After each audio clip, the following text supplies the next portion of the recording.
And I mean, mainly one of the things that you and I have discussed is that we've seen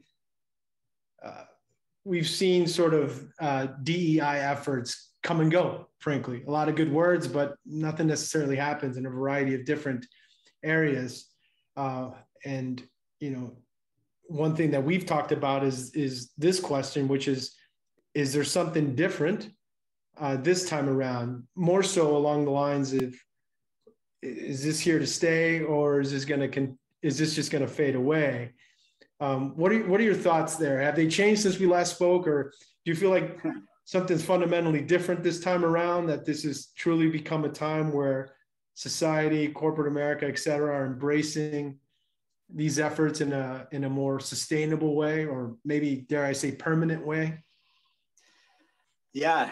So, you know, reflecting on our first conversation, I realized, like, I'm somebody, you can't call me like a pessimist or an optimist. Like, I fluctuate between that, right?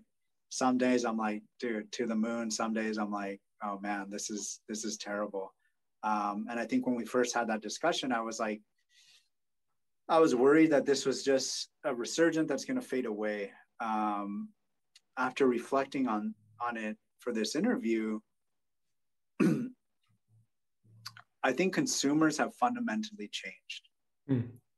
And even reflecting on my experience, like 2020